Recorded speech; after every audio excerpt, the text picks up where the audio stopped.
Hello everyone, इस video में हम करेंगे डायरेक्टरेट ऑफ एजुकेशन द्वारा प्रोवाइड की गई क्लास 8 साइंस की वर्कशीट नंबर 4। बेटा ये वर्कशीट भी हमारे चैप्टर नंबर 2 माइक्रो ऑर्गेनिज्म से ली गई है।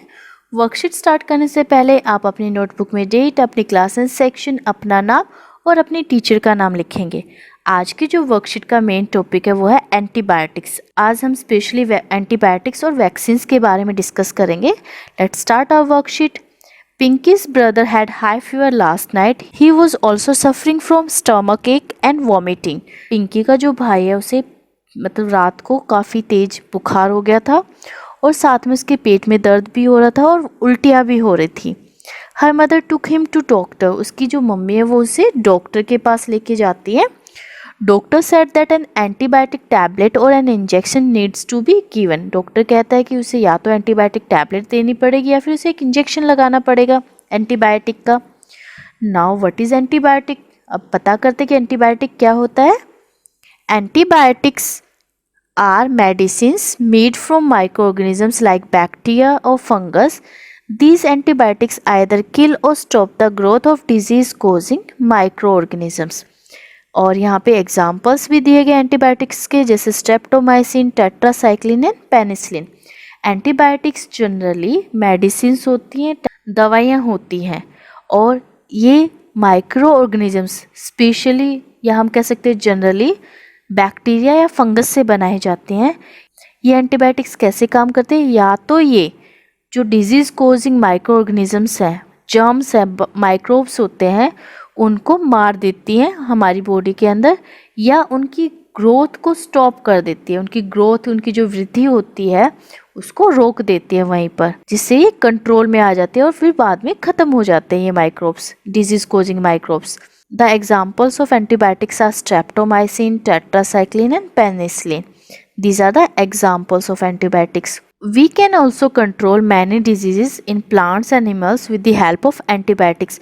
सिर्फ ह्यूमन बींग्स में ही नहीं, प्लांट्स, पेड़ पौधे और जीव जंतुओं में, पशु पक्षियों में भी, एनिमल्स में भी एंटीबायोटिक्स का यूज़ किया जाता है बहुत सारी डिजीज़ को कंट्रोल करने के लिए, नियंत्रित करने के लिए।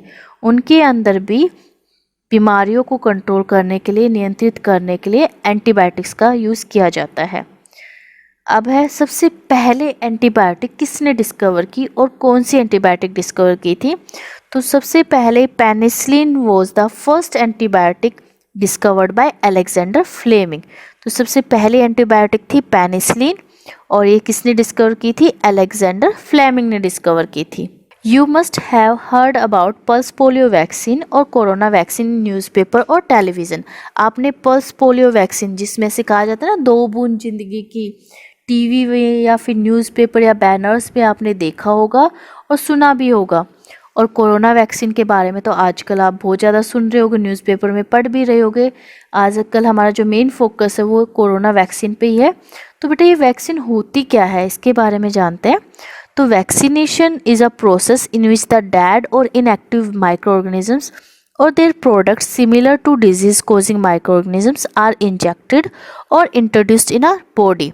वैक्सीनेशन, जो ये वैक्सीन्स हैं, ये वैक्सीनेशन प्रोसेस के द्वारा दी जाते हैं। वैक्सीनेशन प्रोसेस में क्या होता है, इसके अंदर या तो डेड या फिर इनएक्टिव माइक्रो ऑर्गेनिज्म या उनकी कोई प्रोडक्ट हमारी बॉडी में डाली जाती है। कौन से माइक्रो ऑर्गेनिजम्स की? जो डिजीज़ फैलाते हैं, बीमारियां फैलाते हैं, वो माइक्रो ऑर्गेनिज्म या तो डेड फॉर्म में या इनएक्टिव फॉर्म में, या उसका कोई प्रोडक्ट हमारी बॉडी में इंट्रोड्यूस किया जाता है, इंजेक्ट किया जाता है।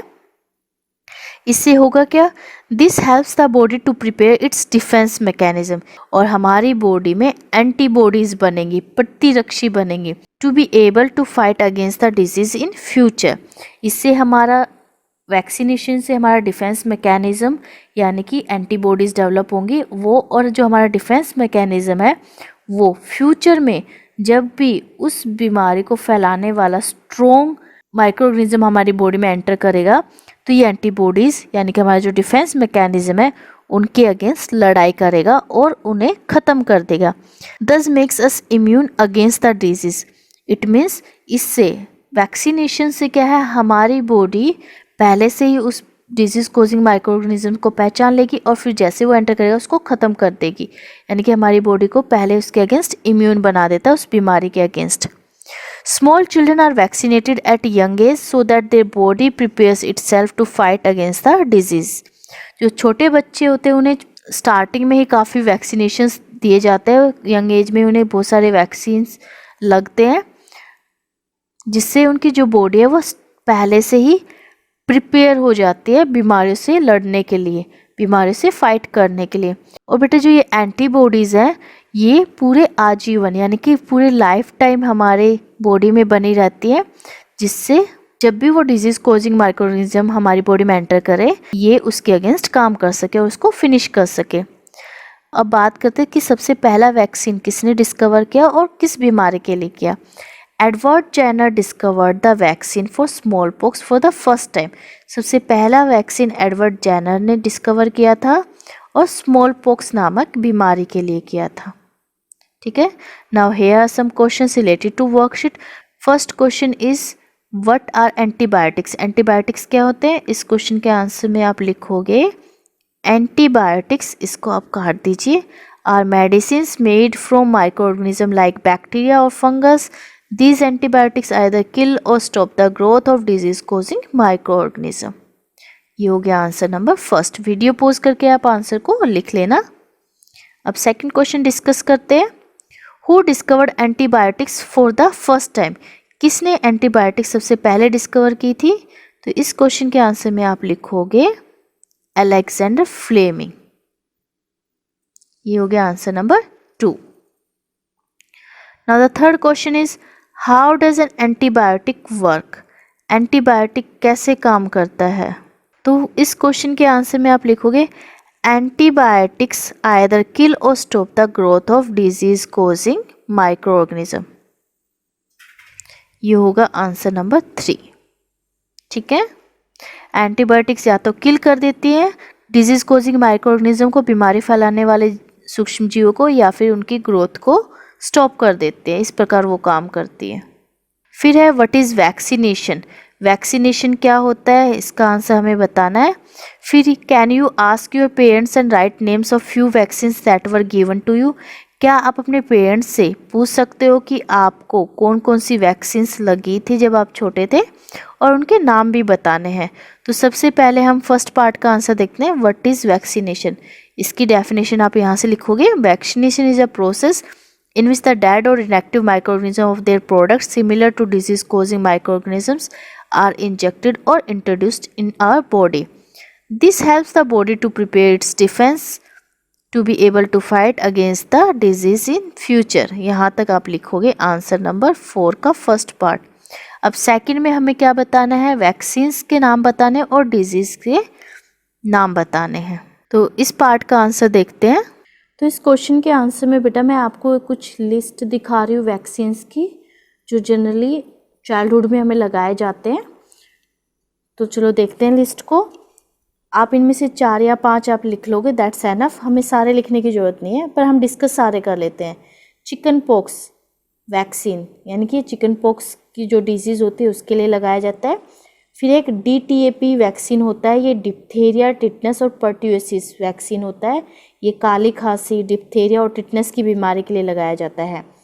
हैप्पी वैक्सीन लगाया जाता है हेपेटाइटिस A के लिए, और जन्म से 24 घंटे के अंदर लगता है BCG का इंजेक्शन या BCG का वैक्सीनेशन। ये लगता है TB के लिए, यानी कि ट्यूबरक्लोसिस। ट्यूबरक्लोसिस एक बीमारी होती है जिसे हम TB भी बोलते हैं, उसके लिए लगाया जाता है जन्म के 24 घंटे के अंदर, तो इसे BCG का वैक्सीन बोला जाता है। हेपेटाइटिस B का वैक्सीन, ये हेपेटाइटिस B के लिए लगाया जाता है। HIV vaccine, human papilloma virus, HPV vaccine, ये सारे वैक्सीन्स के नाम हैं। Influenza vaccine, measles, mumps and rubella vaccine, इसको MMR वैक्सीन बोलते हैं शॉर्ट में। Meningococcal vaccine, pneumococcal vaccine PCV बोलते हैं इसको शॉर्ट में, ये निमोनिया के लिए होता है। फिर पोलियो वैक्सीन, ये दोनों फॉर्म में दिया जाता है, OPV और IPV के रूप में। OPV means oral polio vaccine, यानी कि ये इसमें ड्रॉप्स पिलाई जाती है। IPV में इंजेक्शन लगाया जाता है पोलियो का। ठीक है, इंजेक्टेड पोलियो वैक्सीन भी बोलते से। फिर रोटा वायरस वैक्सीन, ये रोटा वायरस के लिए लगाया जाता है। तो बेटा ये कुछ वैक्सीन्स हैं जो अभी हमने डिस्कस किए। तो आप इनमें से 4-5 जो आपको इजी लगे आप उनके नाम लिख लीजिए और अपना क्वेश्चन को कंप्लीट कीजिए। सो बेटा इस वर्कशीट में आपको ये चारों क्वेश्चंस करने हैं और अपनी वर्कशीट कंप्लीट करके अपने टीचर को भेजिए। Thanks for watching this video. Please like, share and subscribe my channel. Thank you.